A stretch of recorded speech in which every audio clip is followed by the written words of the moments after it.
The jagged scar that split Kenton Quinn's face from brow to jaw told a story he couldn't bear to read, which is why he hadn't looked in a mirror for 8 long years. Montana Territory, 1876, was unforgiving to soft men, and Kenton had ensured no one would ever mistake him for soft again, even as he carried the permanent reminder of his greatest failure etched into his flesh. The small town of Marysville, nestled in the foothills of Montana's mountains, where gold miners still dreamed of striking it rich, had become his reluctant home. Most days found him in the saddle, working cattle on the Diamond Cross Ranch just outside town, avoiding the stares of townsfolk who'd never quite grown accustomed to his appearance. "Quinn," Thaddeus Morgan, the ranch foreman, shouted across the corral. "Got a special job for you today. Need you to ride into town and escort the new schoolteacher from the stage. Owner's orders." Kenton tugged his hat lower. "Send someone else, Morgan. Town ain't my territory. Owner specifically asked for you. Says you're the only man who won't get distracted chasing after a pretty face." Morgan grinned. "Can't imagine why." Kenton spat in the dirt.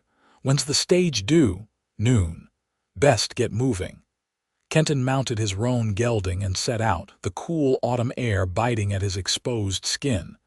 He preferred winter when a scarf wrapped high around his face raised no eyebrows. The 5-mile ride into Marysville gave him plenty of time to contemplate the unfairness of being sent to greet some Eastern schoolmarm, who'd likely take one look at him and faint dead away. Marysville had grown since its founding in the 1860s. What began as a mining camp now boasted a main street with 2-story buildings, a church with an actual steeple, and even a school. The gold in nearby Silver Creek was playing out, but the town had survived by serving the surrounding ranches and farms. The stagecoach rumbled in precisely at noon, caked in dust from the rough mountain roads. Kenton hung back as passengers disembarked, a drummer with sample cases, an elderly couple, and finally, a young woman who stepped down carefully, looking around with bright, curious eyes. She wore a practical traveling dress of deep blue, her honey-brown hair neatly pinned beneath a modest hat. Not the severe spinster he'd expected, but a woman of perhaps 25, with a quiet beauty that drew his gaze despite himself. Knowing his duty, Kenton approached, keeping his scarred side turned slightly away. "Madam, I'm Kenton Quinn from Diamond Cross Ranch. Mr. Blackwell sent me to escort you to your lodgings." The woman looked up at him, her amber eyes widening momentarily as they traced the path of his scar. But instead of the revulsion he anticipated, her gaze held something different, curiosity, perhaps. "Thank you, Mr. Quinn. I'm Tessa Sullivan, your new schoolteacher." She extended a gloved hand, which he took awkwardly. "I appreciate the welcome. Just doing my job, madam." He released her hand quickly. "Your trunks will be delivered. I've got a wagon to take you to Mrs. Holloway's boarding house." As he loaded her carpetbag into the waiting wagon, he felt her eyes on him. "Have you lived in Marysville long, Mr. Quinn?" she asked as he helped her onto the seat. "Long enough." He climbed up beside her, maintaining as much distance as the narrow seat allowed. "Town's small, not much to tell. I find that hard to believe. Every place has its stories." She settled her skirts, "and its storytellers." Kenton kept his eyes on the road. "I ain't much for stories." "Everyone has at least one story, Mr. Quinn, even if they choose not to tell it." The directness in her voice surprised him. Eastern ladies weren't supposed to be so forthright. He stole a glance at her profile and found her studying the town with genuine interest. "Mrs. Holloway's is just up ahead," he said. "School's 2 blocks past the church. Term starts Monday." "Do you have children in the school, Mr. Quinn?" The question hit like an unexpected blow. "No, madam, no family at all." Something in his tone must have warned her off, as she remained silent until they reached the boarding house. Mrs. Holloway, a plump widow with a reputation for excellent pies and relentless gossip, bustled out to greet them. "Miss Sullivan, welcome to Marysville. I see Mr. Quinn found you without trouble." She shot Kenton a look that suggested she was surprised by this achievement. "Come in, dear. Your room is all prepared." Kenton unloaded the carpetbag, setting it on the porch. "I'll be going then." "Good day, Miss Sullivan." Tessa turned back to him. "Thank you for the escort, Mr. Quinn. Perhaps I'll see you around town." "Doubtful, madam. I keep to the ranch mostly." As he rode away, he could feel her eyes following him. Most people looked away from his scarred face as quickly as possible. Tessa Sullivan had looked directly at him, and there had been no pity in her gaze. The thought unsettled him all the way back to Diamond Cross. The following week passed in a blur of ranch work, mending fences, moving cattle to lower pastures before the winter snows came, breaking a new string of horses. Kenton worked from dawn till dusk, falling into his bunk in the bunkhouse exhausted each night. Yet sleep eluded him, his dreams haunted by amber eyes that saw too much. On Saturday, Kenton rode into town for supplies. He'd planned to avoid the main street, but as luck would have it, he encountered Tessa outside the general store, struggling with several heavy parcels. "Allow me, Miss Sullivan," he said, dismounting before he could think better of it. She smiled, recognition lighting her face. "Mr. Quinn, how fortunate. These school supplies are heavier than I anticipated." He took the packages, tucking them under one arm. "Where to?" "The schoolhouse, please. I'm preparing for Monday." They walked side by side down the boardwalk. Kenton noticed the curious glances from townsfolk, no doubt wondering why the scarred cowhand was escorting their new schoolteacher.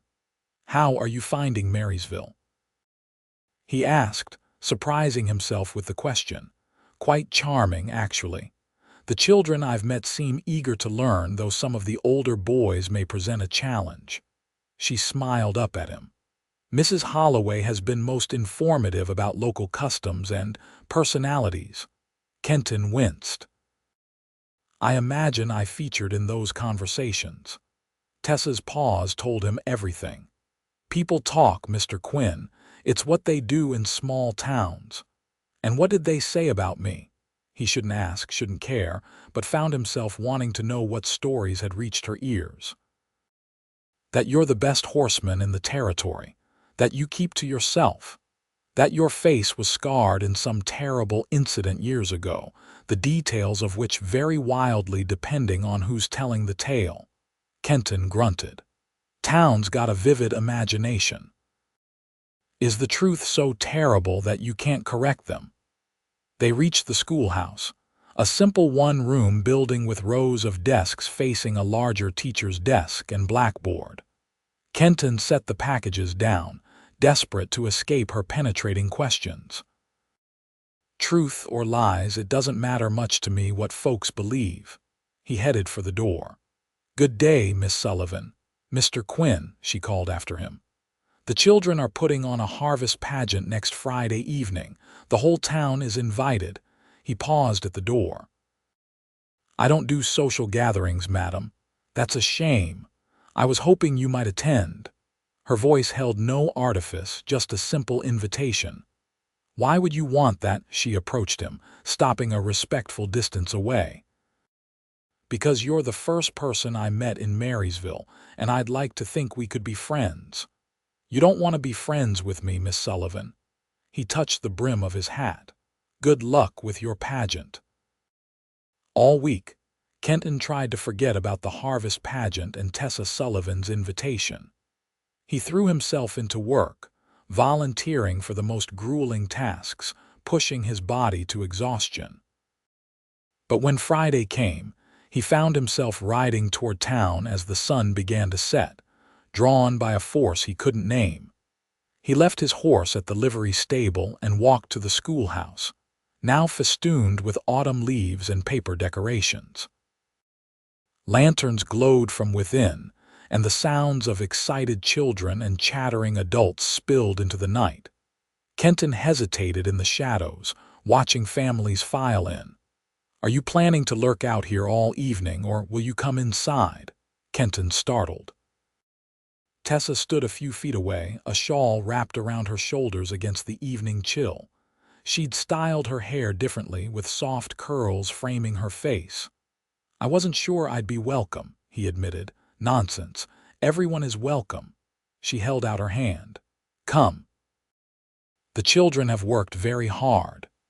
Against his better judgment, Kenton followed her inside. He felt the stares as he entered, heard the whispers. Instinctively, he moved toward the back of the room, finding a corner where the shadows were deepest. The pageant was simple but charming children reciting poems about harvest time, singing songs, and performing a play about the first Thanksgiving. Kenton found himself unexpectedly moved by their earnestness. One small boy, no more than 7, forgot his lines and froze in terror until Tessa gently prompted him from the side. The relief on the child's face when he remembered brought an unfamiliar sensation to Kenton's chest. When the performances ended, the audience broke into enthusiastic applause. Tables were quickly set up for refreshments, and the schoolroom transformed into a social gathering. Kenton prepared to slip away unnoticed, but Tessa appeared at his side. "You were trying to escape without saying goodbye," she accused lightly. "Did you enjoy the pageant?" "The kids did well," he allowed. "You're good with them. Children are generally more accepting than adults." She handed him a cup of cider. "They see more clearly sometimes." "Or they just say what they're thinking," Kenton replied, recalling the many times children had pointed and stared openly at his face. "Mr. Quinn, you came." The small boy who had forgotten his lines rushed up to them. "Did you see me in the play? I'm Billy." Kenton awkwardly crouched down. "I did see you, Billy. You did a fine job. I got scared, but Miss Sullivan helped me remember." Billy studied Kenton's face with open curiosity. "How'd you get that scar? Was it Indians? My pa says Indians scalp people." "Billy," Tessa admonished gently, "that's not an appropriate question." Kenton waved off her concern. "It's all right. No, Billy, it wasn't Indians. It was my own foolishness." "Does it hurt?" Billy asked. "Not anymore." "It looks real tough," Billy declared admiringly. "Like a pirate." A woman called Billy's name, and the boy scampered off after a hurried goodbye. Kenton stood, finding Tessa watching him with a thoughtful expression. "He's right, you know," she said quietly. "About what? The scar. It doesn't diminish you, Mr. Quinn, quite the opposite." Uncomfortable with her assessment, Kenton set down his untouched cider. "I should go." "Thank you for the invitation." Outside, the night had grown colder, stars puncturing the black sky with brilliant clarity. Kenton had barely reached the road when he heard footsteps hurrying behind him. "Mr. Quinn, wait." Tessa caught up to him, slightly breathless. "I've offended you, and I apologize." "You didn't offend me, Miss Sullivan. I'm just not one for social gatherings." "Then why did you come tonight?" The direct question caught him off guard. "I don't rightly know." "Would you walk me back to Mrs. Holloway's? It's getting quite dark." It was an obvious ploy to keep him from leaving, but Kenton found himself nodding. They walked in silence for several minutes, their breath forming clouds in the cold air. "I received a letter from the school board today," Tessa said finally. "They've asked me to organize reading lessons for adults in the evenings.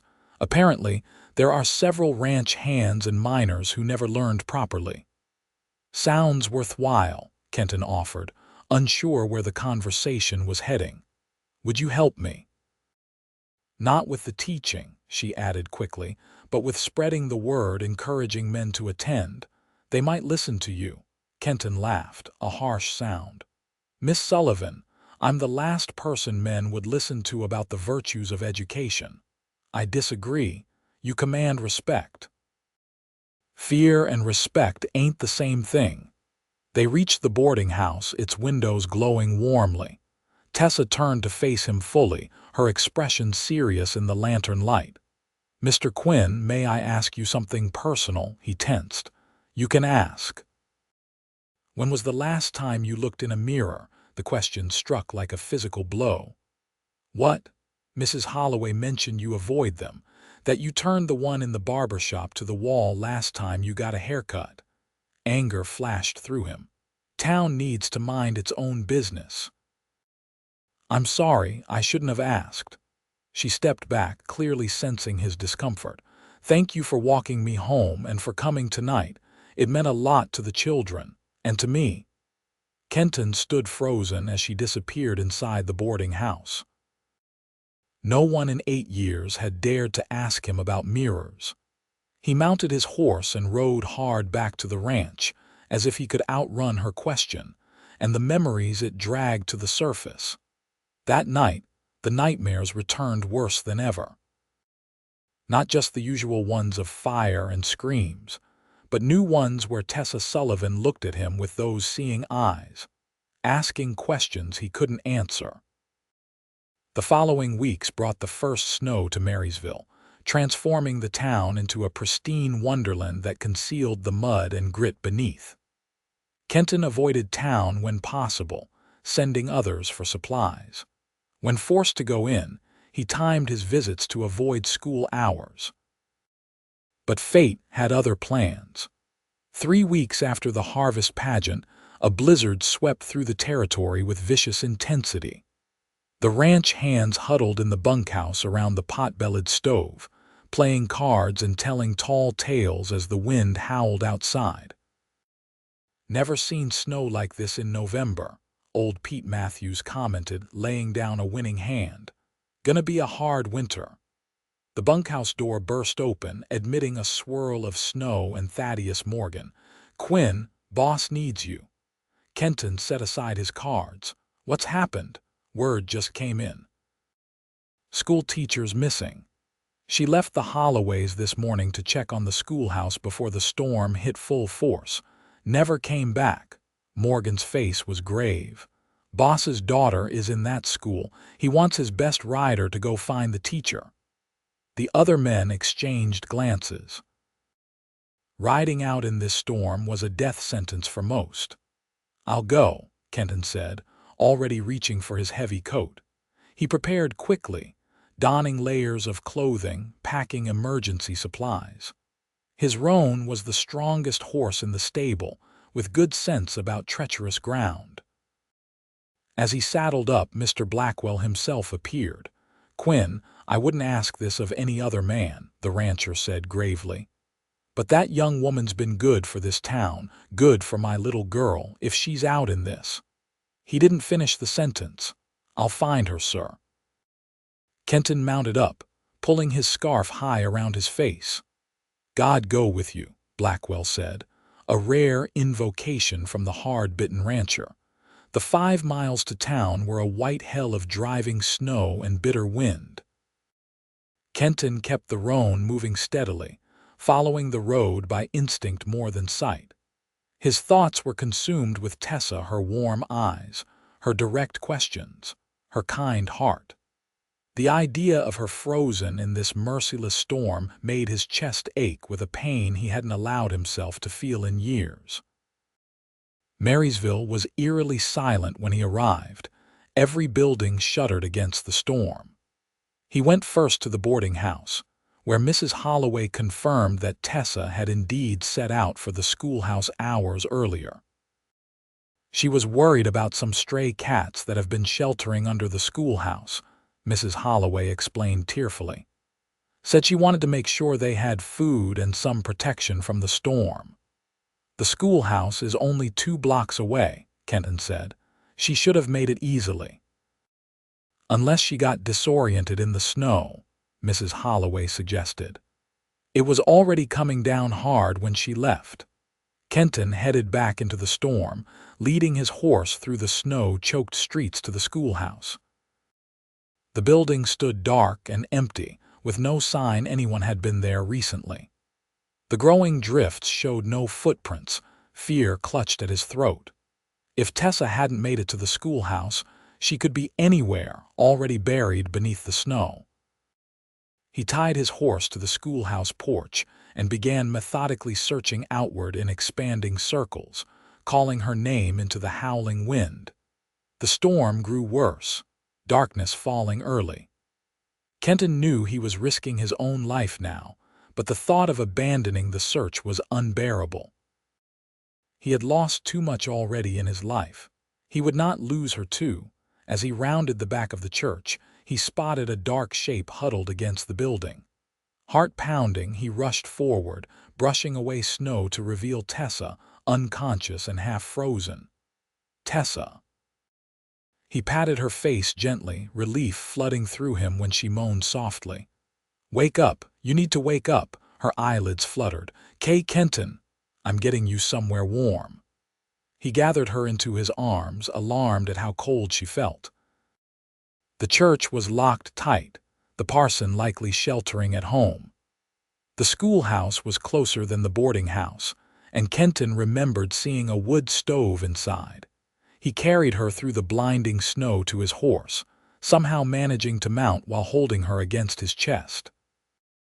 The roan struggled through the drifts to the schoolhouse, where Kenton kicked open the door and carried Tessa inside. The schoolhouse was freezing but offered shelter from the wind. Kenton laid Tessa on a bench and quickly got a fire started in the stove with wood stacked nearby.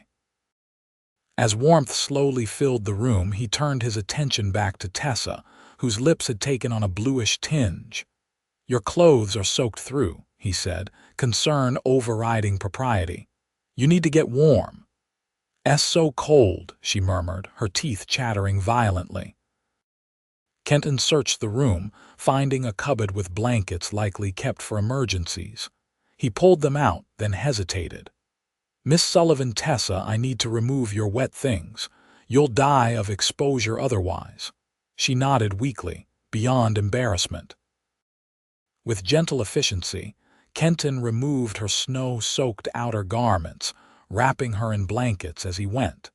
He kept her undergarments in place, preserving what dignity he could. When she was bundled in every blanket he could find, he lifted her closer to the stove. "Stay awake," he urged when her eyes began to droop. "Talk to me." "About what?" Her voice was faint. "Anything. Tell me about where you're from." "Philadelphia," she whispered. "My father was a professor. Mother died when I was young." "Why'd you come west? Plenty of teaching jobs back east." A ghost of a smile touched her pale lips. "Adventure, independence, all the things a proper Philadelphia lady isn't supposed to want." Despite the dire circumstances, Kenton found himself smiling. "You're certainly not what I expected in a schoolteacher. Is that good or bad?" Her shivering was lessening, color returning slowly to her face. "Good, definitely good." As the room warmed, Tessa became more alert.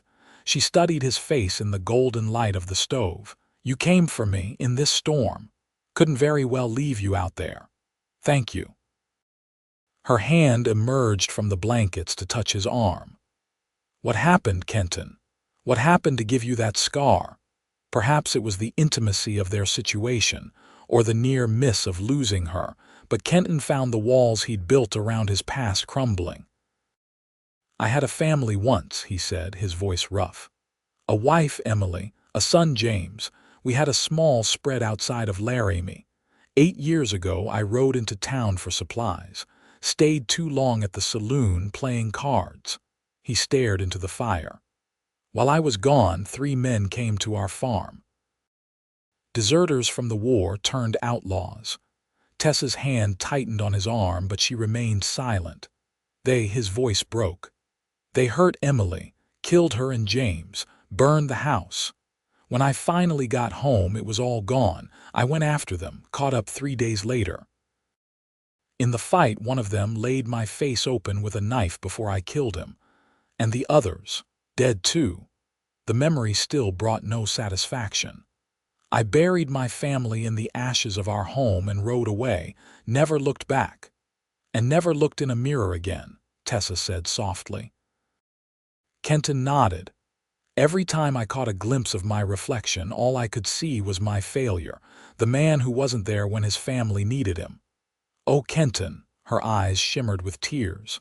That's why you avoid people, isn't it? You're punishing yourself. I deserve punishment.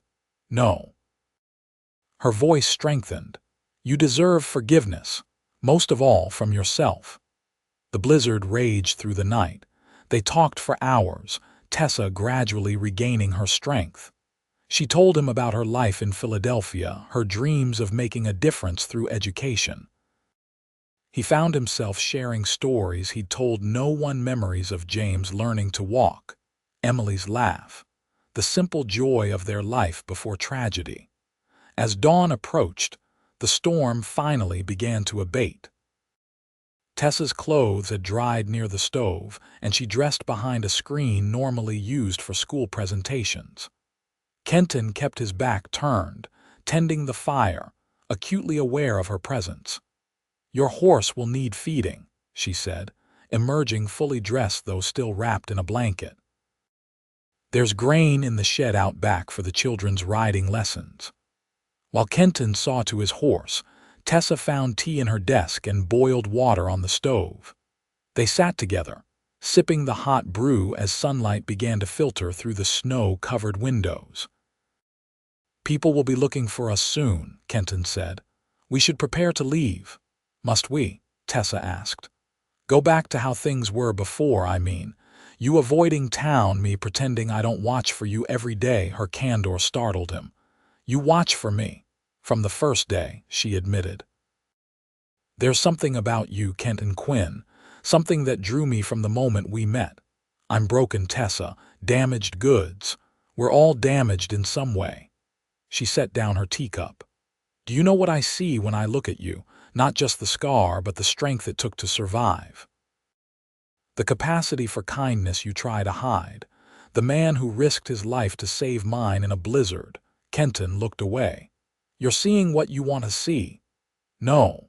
She moved closer, her hand reaching up to touch his scarred cheek. It was the first time anyone had willingly touched his face in 8 years. I'm seeing you clearly, maybe more clearly than you see yourself. He remained still under her touch, afraid to breathe, afraid to hope. Tessa, I don't know how to be around people anymore. I don't know how to feel things without it hurting. Then let me help you remember. She guided his face toward hers. Look at me, Kenton. Really look. He met her gaze, those amber eyes that had haunted his dreams. In their depths, he saw not pity or revulsion, but something he'd thought lost forever, acceptance. And something more, something that made his heart pound. What do you see? She whispered. Myself, he answered hoarsely. I see myself in your eyes. And what kind of man is he? The one in my eyes. A man who might deserve a second chance. Her smile was like sunrise after the longest night. That's exactly who I see too. The sound of voices and horses outside broke the moment. Rescue had arrived in the form of townsfolk and ranch hands, Mr. Blackwell leading the search party. The door burst open, bringing a rush of cold air and exclamations of relief. As they were separated, Tessa surrounded by concerned women, Kenton receiving gruff acknowledgments of his bravery from the men, their eyes met across the room. Something had changed, irrevocably. A connection forged in darkness and truth that neither wanted to relinquish. In the days that followed, Marysville buzzed with the story of the rescue. Kenton found himself elevated from fearsome outsider to local hero, a transformation that left him deeply uncomfortable. He retreated to the ranch, unsure how to navigate his changed status or the new feelings Tessa had awakened in him. But Tessa Sullivan was not a woman easily deterred. A week after the blizzard, she appeared at the ranch, driving a small buggy through the melting snow. Miss Sullivan. Mr. Blackwell greeted her warmly. To what do we owe the pleasure? I've come to speak with Mr. Quinn, if I may. Her eyes scanned the ranch yard, finding Kenton by the corral. About the adult reading classes. Blackwell nodded approvingly. Education's important. Quinn, visitor for you. Kenton approached slowly, hat in hand. Miss Sullivan, Mr. Quinn. Her formal tone belied the warmth in her eyes. Might we speak privately about the reading program?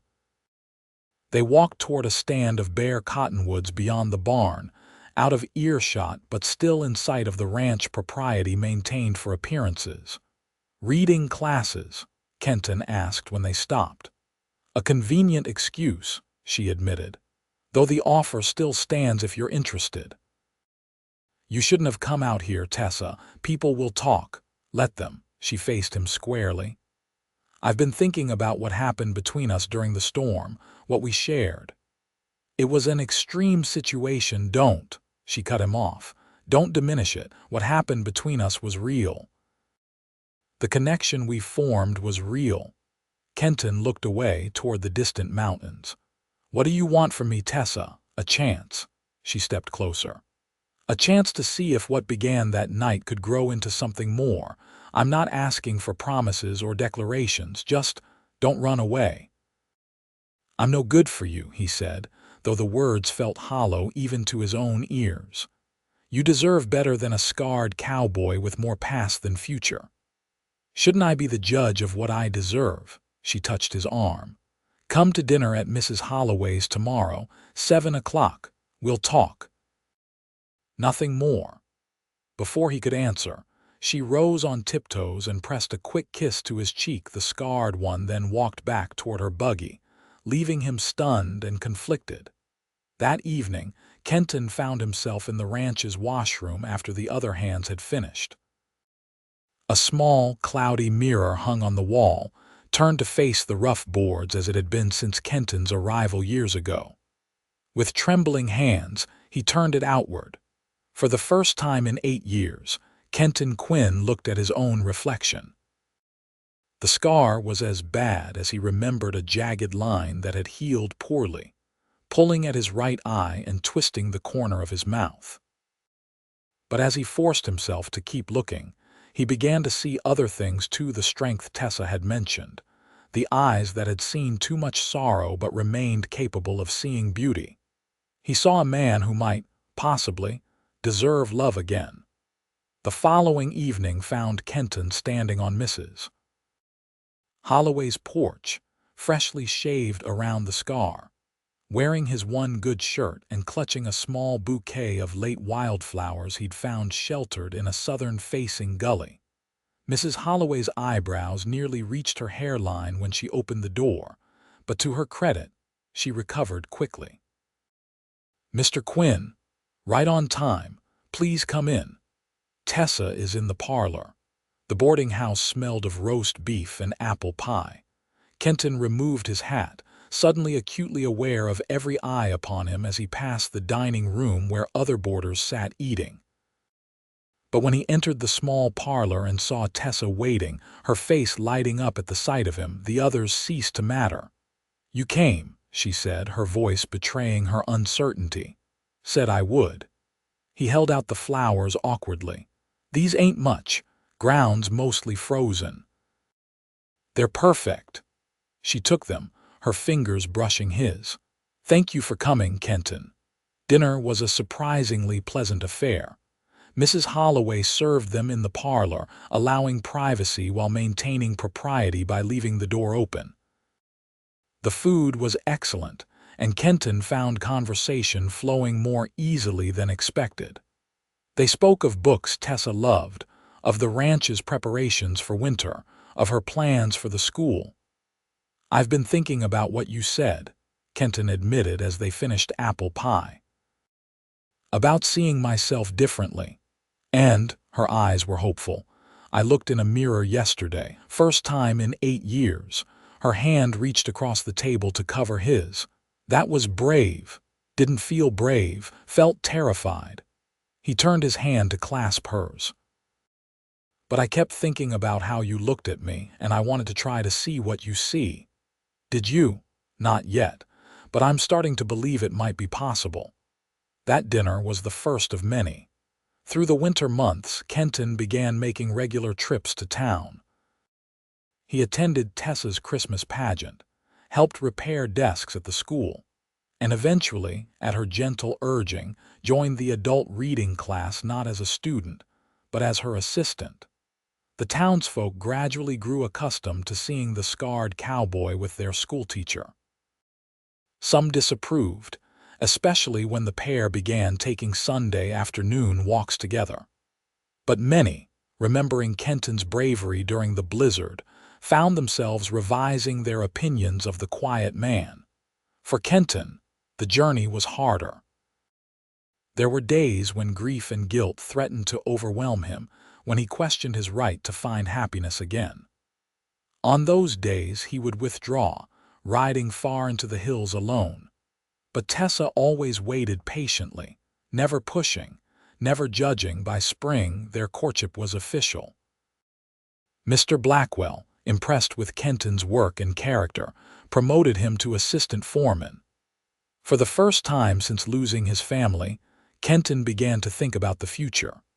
On a mild April evening, he took Tessa riding along Silver Creek where wildflowers carpeted the banks. They dismounted by a quiet pool, spreading a blanket for a simple picnic. "I have something for you," Kenton said after they'd eaten, reaching into his pocket. He withdrew a small hand mirror of polished silver. "It was my mother's, the only thing I kept from my old life." Tessa took it reverently. "It's beautiful. There's an inscription on the back." She turned it over, reading aloud. "To see the beauty in others, first see it in yourself." Her eyes misted. "Your mother sounds like a wise woman." She was. Kenton took a deep breath. "Tessa, these past months with you have been. I never thought I'd feel this way again. Never thought I deserved to." "Everyone deserves love, Kenton." She set the mirror aside, moving closer to him on the blanket. "I love you, Tessa Sullivan. I think I have since that first day, though I was too broken to recognize it." He took her hands in his. "I can't promise I'm fully healed. There are still days when the past weighs heavy. But if you're willing to take me as I am, I want to build a future with you." Tears spilled down her cheeks. "Are you asking what I think you're asking? Will you marry me, Tessa? Make a life with me, however imperfect I might be?" "Yes," she whispered. 1,000 times yes. They were married in Marysville's church on the first day of summer, 1877. The entire town turned out, along with the hands from Diamond Cross Ranch. Kenton stood tall at the altar, his scarred face clearly visible, no longer a badge of shame but a mark of survival.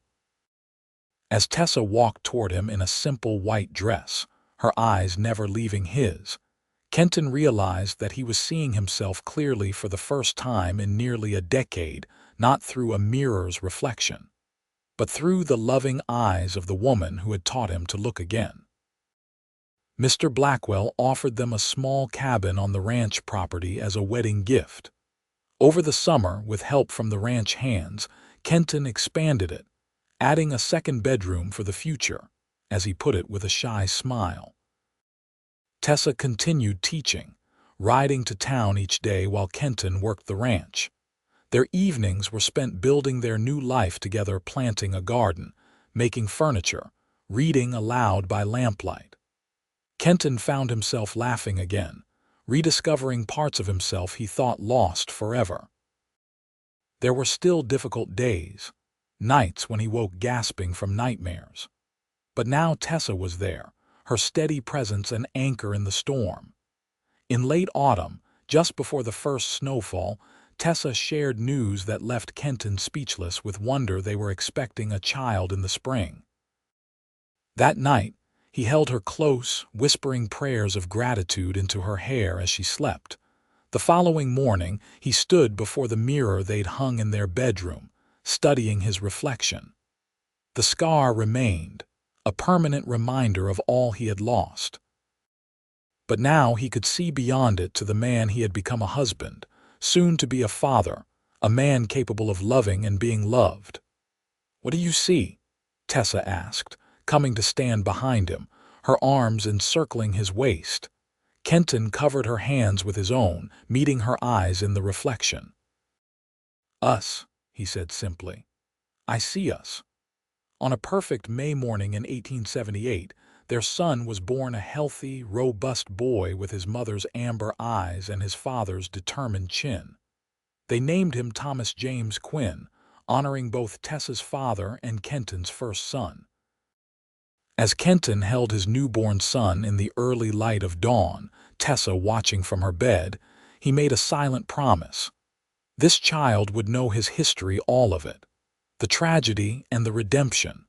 He would know about his half-brother and the mother he would never meet. He would understand that scars, visible or hidden, were not something to hide but badges of survival. And most importantly, he would know that even in the darkest night, love could find its way back through amber eyes that saw clearly, through a heart brave enough to reflect truth, through the miracle of second chances. In the years that followed, the Quinns became fixtures in Marysville. Tessa continued teaching, eventually becoming the school principal as the town grew. Kenton took over as foreman of Diamond Cross when Morgan retired, his leadership respected throughout the territory. They added to their family a daughter, Sarah, born 2 years after Thomas, and later, another son they named William. Kenton's scar remained, of course. But as time passed, fewer people seemed to notice it. What they saw instead was a man who coached the town's first baseball team, who read stories at school events, who danced with his wife at every social gathering with unabashed devotion. On their 20th wedding anniversary, as they sat on the porch of their expanded home watching their children playing in the yard, Tessa took Kenton's hand. "You remember what you told me that day by Silver Creek when you proposed?" she asked. "That I loved you," Kenton smiled. "I say that every day. You said you couldn't promise you were fully healed." She turned to face him, her beauty deepened by the years they'd shared. "Are you healed now, my love?" Kenton considered the question carefully. "Not healed," he said finally. "Transformed. The scars remain inside and out, but they're part of me now, not something separate I carry. And that's because of you, Tessa. You saw me when I couldn't see myself." "We saw each other," she corrected, leaning against his shoulder. "And we still do." As the sun set over the Montana mountains, painting the sky in gold and crimson, Kenton Quinn looked out at the life he never thought he'd have, at his children healthy and happy, at the home built with love, at the woman who had shown him his own reflection in her loving gaze. The jagged scar that split his face from brow to jaw told a story he had finally learned to read, not just of loss and failure, but of survival and redemption. And in Tessa's eyes, that story continued, chapters yet unwritten, possibilities endless as the western sky.